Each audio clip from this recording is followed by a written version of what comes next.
Bom, vamos continuar. O Xavier, ele dá continuidade a esse mito de Oxetuá com uma análise belíssima que eu gostaria de compartilhar aqui com vocês, para a gente poder refletir em cima de tudo que depois é dito.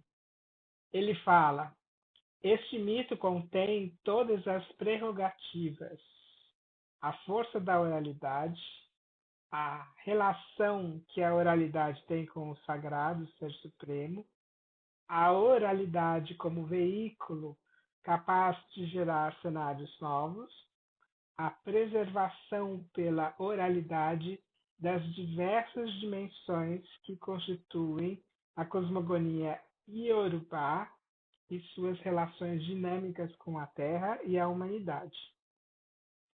O mito mostra a palavra sagrada legada pelo Ser Supremo Olodumare, e Olodumare dá aos orixás a palavra carregada de axé. E como portadores da palavra sagrada, eles partem para constituir os locais de adoração das divindades sagradas e dos ancestrais. Ao orixá cabe a incumbência de executar criteriosamente as determinações do ente supremo. É a palavra sagrada que fornece aos orixás as métricas de suas tarefas e de suas atribuições. A função dos orixás, de acordo com as determinações de Olodumare, é assegurar que a humanidade tenha vida longa, fertilidade, abundância, saúde, sacralidade e êxito nas atividades desenvolvidas. É, aqui, tipo lá, o mito de Oxetuá traça uma picada aberta no continente africano por outras civilizações que herdaram a palavra sagrada do Ser Supremo, que oferece à humanidade para preservar e ampliar a energia ancestral, passando-a de geração a geração. No mito, ele apresenta a existência de duas dimensões para o desdobramento do sagrado: o espaço sagrado, chamado Orum, e o espaço profano, chamado Aie. No Orum vivem os seres sagrados e os ancestrais. No Aie vive a humanidade. Os orixás são elementos reguladores das atribuições delegadas pelo Ser Supremo. É por intermédio deles que a humanidade se nutre do poder ancestral, que é o axé, para a realização dos seus desígnios. No espaço sagrado de louvação, que é o Odibó, há a interação entre essas duas dimensões, o sagrado e o profano. É nele que a humanidade tem a oportunidade de entrar em contato com os elementos que preservam, ampliam e transmitem a força vital ancestral legada pela palavra sagrada do Ser Supremo, Olodumare. No espaço sacralizado do Aie, a humanidade entra em contato com a força ancestral emanada de Olodumare. No terreiro, ele é axé. É um espaço sacralizado pela inoculação do axé. No terreiro, esses dois espaços se comunicam. Abre-se um portal entre os dois universos. A relação entre Orum e Aie é mística. Ela é regulada pela ação do sacerdote, zelador da força vital da ancestralidade, conforme aponta esse mito que a gente ouviu. Os seres sagrados recebem de Olodumare incumbências, obrigações, tarefas. Cada espaço sagrado, organizado por eles no Aie, representa uma dimensão das forças cósmicas que controlam o universo. Eles são os andaimes, que sustentam a arquitetura da criação. Os orixás, pelo relato do mito, são mais do que forças naturais. Eles representam energias cósmicas que regulam e controlam as forças da natureza colocadas à disposição da humanidade. O conjunto dessas forças sagradas representa a síntese do poder de Olodumare. Existe um mito conhecido como mito primordial, que narra a cosmogonia iorubá, que narra a criação de tudo, né? Criação do universo, do mundo. E nesse mito, Orunmila é a representação de uma força que coordena o tabuleiro sagrado do universo. E aqui, nesse mito de Oxótá, Orunmila tem o mesmo papel ativo de ordenação e organização. É ele quem manipula os instrumentos sagrados em nome dos demais orixás. É ele que vai até Olodumare para receber as recomendações, para receber a palavra sagrada do Ser Supremo, para o reordenamento do Aie. É ele quem enuncia, via oralidade, as recomendações anunciadas por Olorum. É ele, enfim, quem comunica a Oxum a decisão dos orixás para que ela os acompanhe nos atos sagrados, inclusive na floresta dos ancestrais masculinos. O mito apresenta os orixás como ancestrais míticos da humanidade, como forças cósmicas que regulam e controlam a existência. No mito, no espaço profano do Aie, há os locais onde foram plantados os axés, as energias ancestrais. Cada um desses espaços cumpre uma função específica: relação com os ancestrais, com os orixás, com os desígnios e com a fonte permanente produtora de axé, que é Olodumare.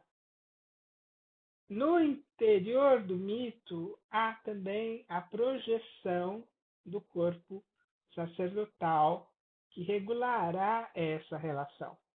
Cada um dos núcleos concentrador de axé formará um corpo de sacerdotes, sacerdotisas. Essas pessoas iniciadas darão continuidade à tarefa primordial legada pelos ancestrais, pelos orixás, que é ampliação, preservação e transmissão da força sagrada chamada Axé. Esse corpo sacerdotal apresenta-se como os reguladores da relação sagrado-profano e ordena o campo social da estrutura religiosa iorubá. O mito reforça o conceito de Olodumare como fonte da palavra sagrada. Os orixás e seus sacerdotes e sacerdotisas são intermediários nessa relação.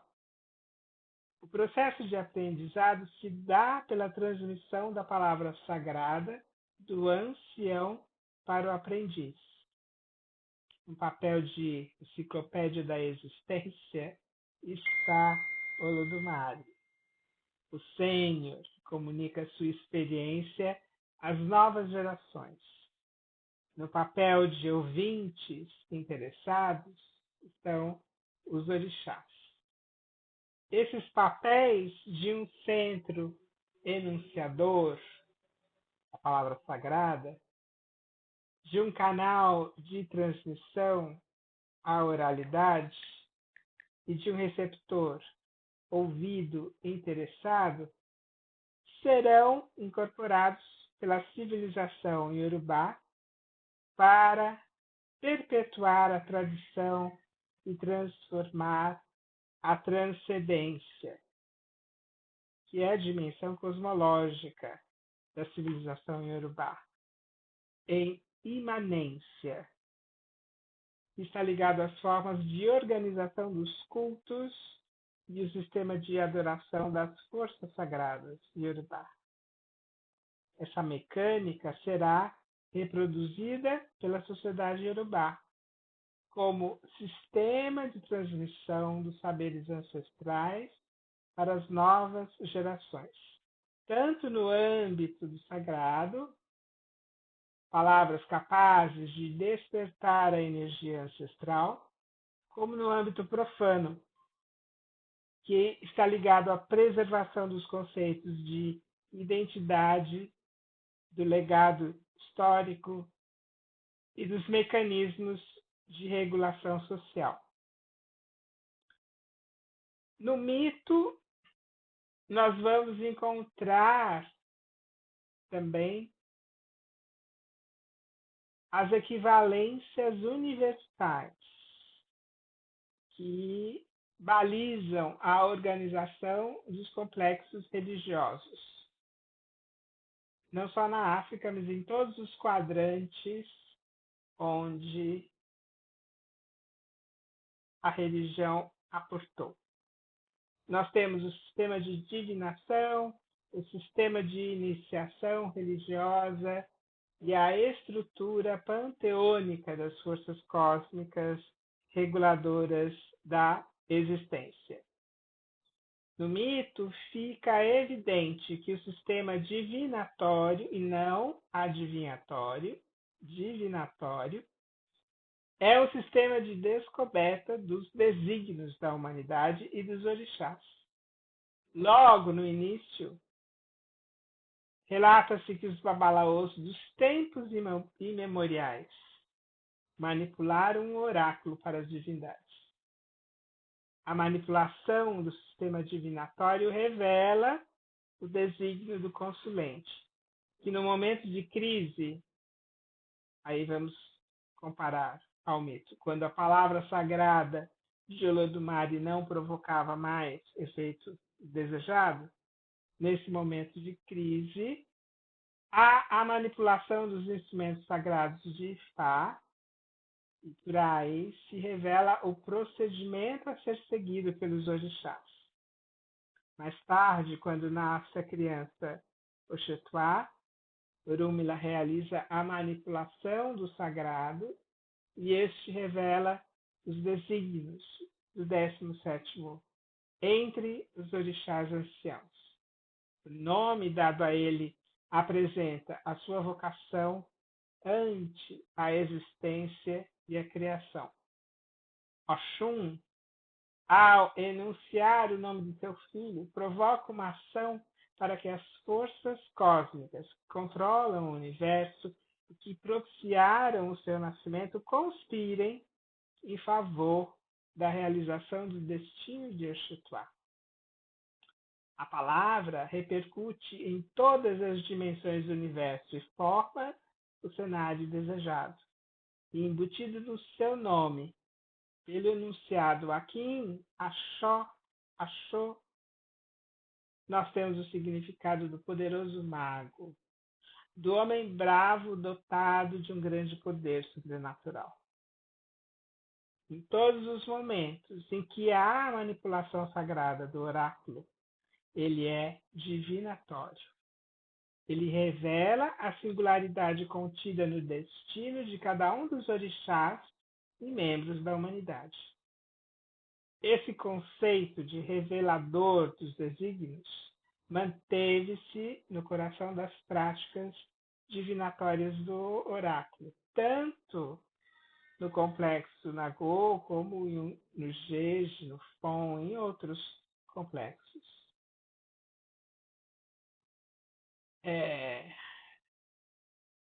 Torna-se no mito ainda evidente o sistema de inoculação da energia ancestral como mecanismo regulador da iniciação. Ao transferir para Oxum o axé ancestral transmitido por Olodumare, com a consagração do ato pela palavra, os orixás ensinam à humanidade qual é o procedimento a ser adotado no processo de iniciação religiosa. O ato de passagem do sagrado para o profano, a ruptura que permitiria a quem passou pelo processo o ingresso nos locais sagrados e o exercício sacerdotal se dá com a inoculação do axé. É a inoculação do axé que faz com que quem o recebeu transite do profano para o sagrado. Ele morre no âmbito profano para renascer no âmbito sacro. Cada procedimento adotado no processo de iniciação cumpre a função de preparar o neófito para receber o axé ancestral. Aí, mais um item que ele menciona no mito. Nesse mesmo mito, há a apresentação da arquitetura panteônica dos Yorubás. Em todos os momentos, os orixás são apresentados como forças cósmicas, ordenadoras da relação entre o sagrado e a humanidade. Na narrativa, é mostrado a importância de cada orixá ligado a cada núcleo de organização do sagrado. Iborô, Ibopá, Ibodu, Iborixá.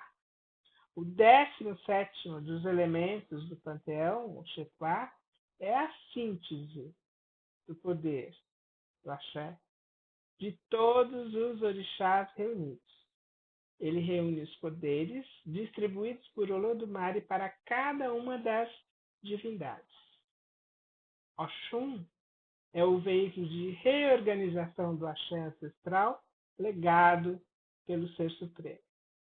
E esse mito, então, o mito de Oxetuá, é um exemplo da capacidade matricial que a oralidade tem para os Yorubás e para quem segue a religião afro, ou que